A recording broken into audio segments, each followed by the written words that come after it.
patuloy na kasaysay ang pinatadala ng ating mga tagapakinig. Magalasan kung paano nila natagpuan ang tunay na liwanag sa utak ng buhay. At ngayon, narito ang isang liham kasaysay ang padala ng isa nating tagapakinig.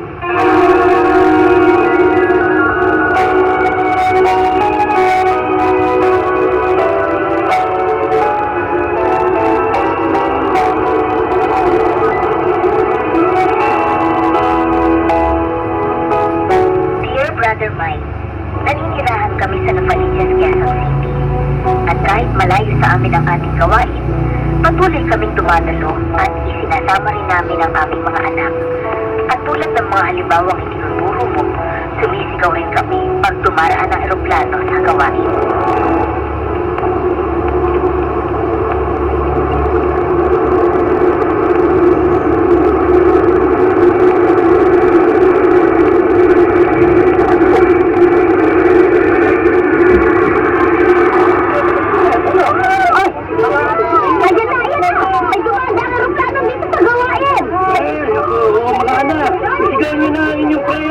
Sige na! Makasagpaw na ako sa abroad! Makasakit sa aeroplano para magtrabaho sa abroad! Amen! Amen, Lord! Magkakataon para makapag-abroad si Jana! Amen! Amen! Hallelujah! Amen! Hallelujah! Inisin ko nitong kapangyarihang nagsasabing isigaw mo ang salitang power. So isinigaw ko at pagkatapos ulitin mo. At pagkatapos lang ulitin mo ba? Nung sinisigaw ko po yun, Sister Belen katabi ko, humihilip, hindi gumigising. In other words, nanalaginis siguro ko. But then the force was so strong that nagising ako, I woke up, and started proclaiming the word power. Then I prayed. Then I said, Lord, what's this all about? The Spirit of the says, I want you to proclaim power. Brothers and sisters, from that message, I meditated on the gospel, and I came to know that the good news is God's power. The good news is God's power. Ang ebanghelyo na ating madalas pinakikinggan, binabahagi sa atin ng ating inang simbahan, ay hindi basta kwento po yan. That's not historical. It is the presence of God among us, and it is the power of God that was written for us. The Spirit of the Lord brought me immediately to 2 Timothy chapter 3, verse 15 to 17. It says, all scripture is God-breathed and is useful for teaching, rebuking, correcting, and training in righteousness, so that the man of God may be thoroughly equipped for every good work. Lahat ng kasulatay, sinasihan ng Diyos ng kanyang kapangyarihan at magagamit sa pagtuturo ng katotohanan at pagpapabulaan sa maling aral, sa pagtutuloy sa likong gawain at sa pag-akay sa matuwid na pamumuhay. Sa gayon, ang lingkod ng Diyos ay magiging handa sa lahat ng mabubuting gawain. Purihin natin ang Panginoon. Purihin ng Diyos. Mag-almusal ka na, anak. Opo, Nay. Sabay na tayo. Si tatay po ay naliligo na. Bibisitahin raw niya ang isang dating kaibigan. May sakit kasi. Bibigyan niya ng Liwanag Magazine. Naku, ipagpipray ko rin mabless siya ng mababasa niya sa Liwanag Magazine para makilala niya si El Shaddai, our great healer. Amen. Sina Tony, parang wala pang gising sa mga kapatid ko. Sarap ng kape. Oh, ito ang creamer at sugar. Opo, Nay. Ay, natutulog pa mga kapatid mo. Oh, sa'yo ba yun, Jan? Opo, Nay. Cellphone ko. Teka po babasahin ko ang message.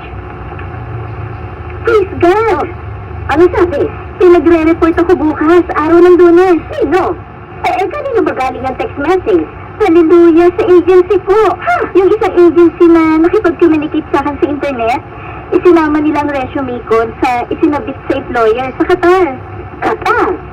Hindi ba delikado roon? May kaguluhan? Wala na po, Nay.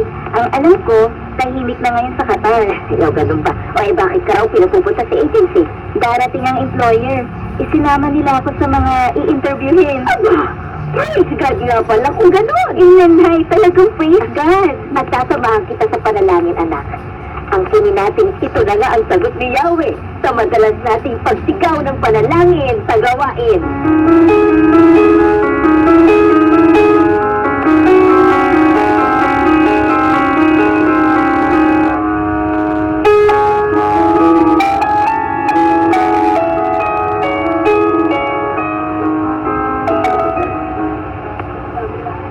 Jana! Miss Jana! Ma'am, ako po yan. Parang susunod. Tapos na interview sana ako sa'yo. Opo, ma'am. Lord, power, power, power. 1 plus 1 equals 3. Lord, help me. Samahan mo ko, Yahweh El Shaddai.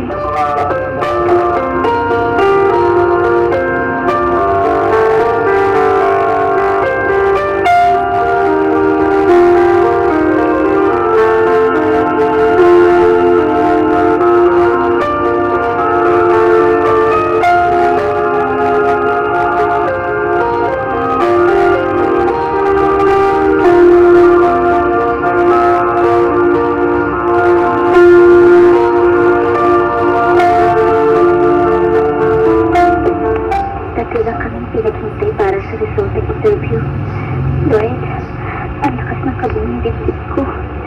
Talaga pong kinakabahan ako. Inaangkin ko na blessing ito. Answer prayer na ako. Jana? Leo? Leslie? Ann? I-submit na ninyo agad ang mga papeles na ito. At kung may passport na kayo, i-submit na rin ninyo dito sa agency for processing na kayo. Ma'am, ano pong ibig sabihin ng processing? Ayusin na natin ang papeles ninyo para makarating na kayo sa Qatar. Pasado kami sa interview?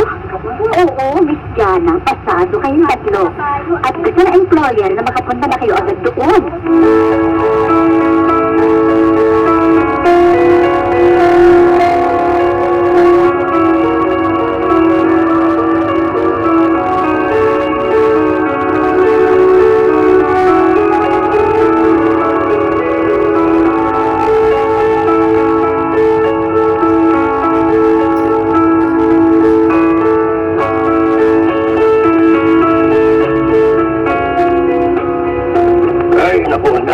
Talagang hindi ako makapaniwala. Ang bilis ng pangyayari. Opo, sir. Ngayon po, may flight schedule na kami. Tama na ba itong na-impake ng mga damit? Karito. Ano naman ba yung iniiyak mo dyan? Hindi ba dapat magsaya ka at sa wakas matutuloy na si Jana sa abroad, ha? Oo nga po, Nay. Ang tagal nating isinusulat sa prayer request ang tungkol sa pangarap kong trabaho sa abroad. Ay, hindi lang natin isinusulat sa prayer request, di ba? Isinisigaw pa nga natin At ilang aeroplano na bang tumaan sa gawain? Siyempre, marami na. Ganoong karaming beses din nating isinisigaw ang kahilingan ni Jana. Amen po. Alam ko naman yun. Kaya lang, siyempre, pag narito na pala, talagang palis ka na, anak. Sige lang ng pag-iyak.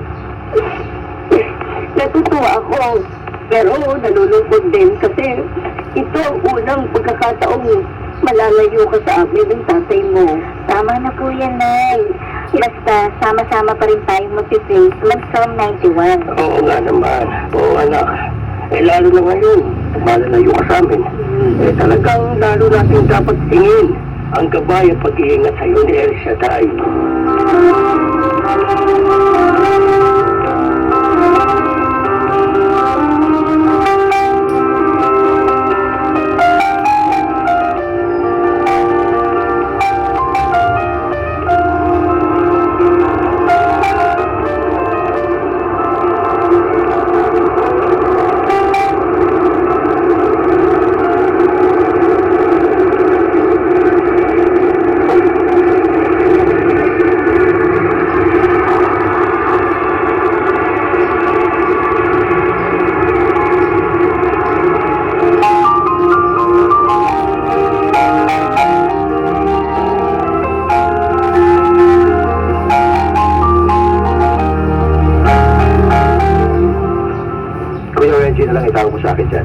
Ako ang magiging direct supervisor mo.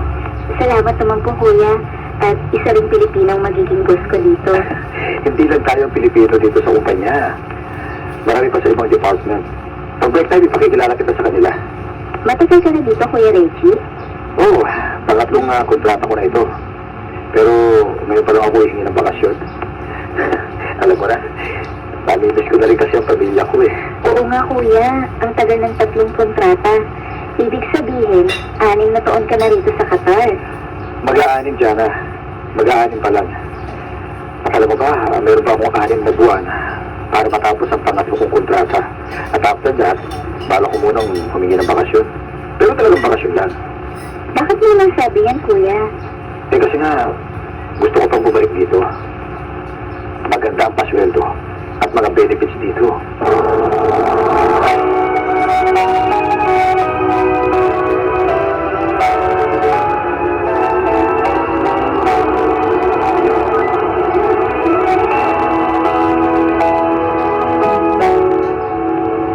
Ilang buwan naman po yung lumipas at hindi naman pumalya sa pagka-text o tawag sa amin si Jana. Hanggang isang araw, malungkot ang boses niya nang tawagan ako. Oh, may ano bang napag-usapan niyo ni Jana? Ha? Bakit parang nag-aalala ka? Hindi naman masyado. Naisip ko lang, tipo. Talagang ang pagsubok, bigla na lang dumarating. Lalo na sa panahong hindi natin inaasahan. Eh bakit nga? Ano sabi ni Jana? Ano bang problema niya sa Qatar? Magbabawas daw ng empleyado sa kumpanya. Kaya kinakabahan sila lahat. Humihingi siya ng panalangin sa ating tipo na nawa, hindi siya makasama sa pauuwiin. Dahil hindi niya na matatapos ang kontrata. Ano sabi mo sa kanya? Aba, syempre, pinalakas ko ang loob ng anak natin. Paano nga? Sinabi kong palaging bigkasin ng power, power, power. 1 + 1 = 3. Lord, help me. Yun naman pala eh. Tama ang lahat ng itinuro mo sa kanya. At higit sa lahat, ang lagi na natin ginagawa. Sabi ko, ipagpatuloy niyang gasalin ang Psalm 91. Pagising sa umaga, mag-lunch break, at bago matulog. At isasama natin sa prayer request ang problema niyang ito. Dahil kay El Shaddai, walang problemang hindi nalulutas. Amen. With God, nothing is impossible. Lara! Lara! Lara, swerte tayo. Sir, Kuya Reggie, paano swerte? Hindi tayo makakasama sa pauwiin. Please, God. Ito, nai-release ng memo ng mariretain dito sa kumpanya. Diyos ko, sir. Konti na nga lang tayong may iwan.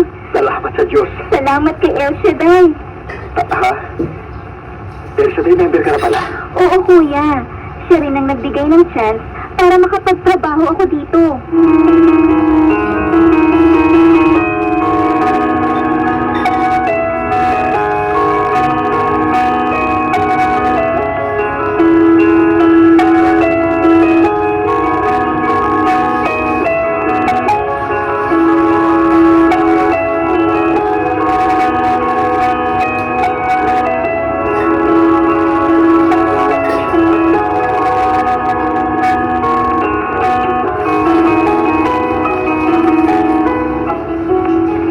Hello, Jana. Ano bagong problema? Akala ko ba okay na? Akala ko hindi ka na mapapauwi dito. Opo, tatay.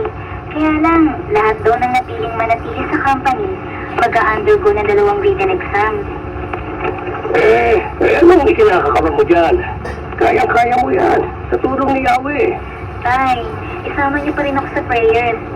Walang nakakaalam kung ano ang mga tanong sa written exams. Wala kaming clue kung saan tungkol ang exams. Pero isang bagay ang sigurado. Work-related yan, anak eh. Don't worry. Be happy. Lahat ng nangyayari, may pahintulot ni Yahweh. Kaya sa kanya ka magtiwala. At tutulungan ka niya. Amen. Amen po. O sige, sige anak ha. Basta ikaw ipanatag mo lang ang kalooban mo dyan anak. 1 + 1 = 3. Kasama mo ang Diyos.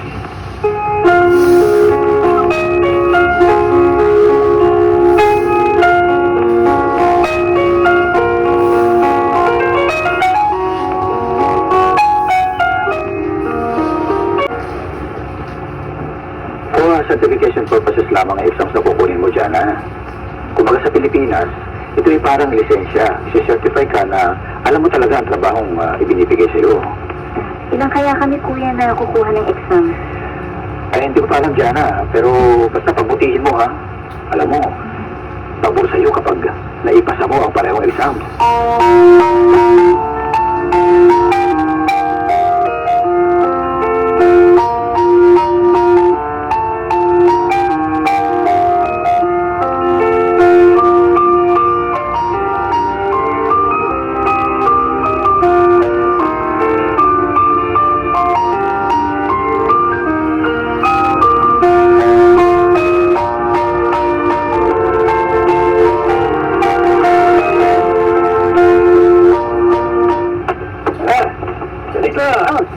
Ano ba? Narinig ko may nag-text ha. Si Jana.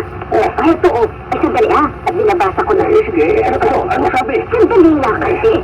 Nanay, tatay, naipasa ko ang unang exam. Ako, sabi ko na. Kayang-kaya ng anak natin yun. Tinulungan siya ni El Shaddai. Naku, tama ka. Yun ang unang dahilan. Sandali, ah. Itutuloy ko. Meron ba? Nanay, tatay, patuloy niyo po akong isama sa prayers dahil this coming week ay ang pangalawang exam. Ayoko pong ang kining. Mas mahirap ito kaysa sa una. Ay, tama. Aba, hindi dapat ang kininika na. In Jesus name, may papasa niya rin itong pangalawa. Amen. Tatali, ah. Sasagutin ko na itong text niya para lumakasanog ng anak natin.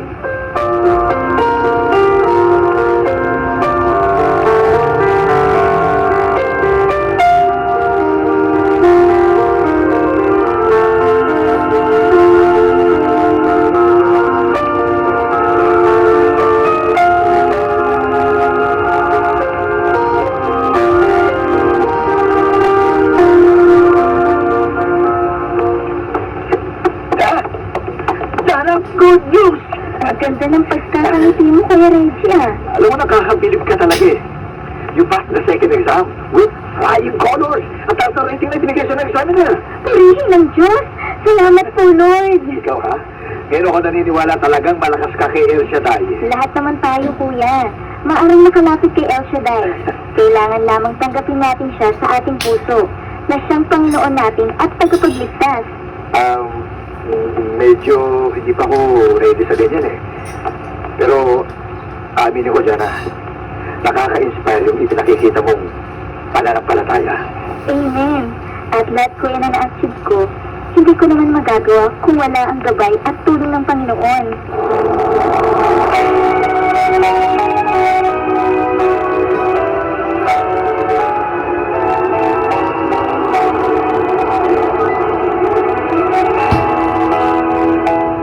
Brother Mike, hindi lang po yun ang himalang tinanggap ng aming pamilya. Minsan po, nag-LPM kami, kasama ang iba pa naming anak, sa may pagsusuka. Wala kaming sapat na pera para magpatingin doon sa tukmor. Ang ginawa ko po ay pinahirat ko ng langis na nabasbasan ang aming mga tiyan sa may banggit ng 1 plus 1 equals 3, Lord, heal us. At bumuti na po ang aming pakiramdam. Amen. Your sister in Christ, Sarito.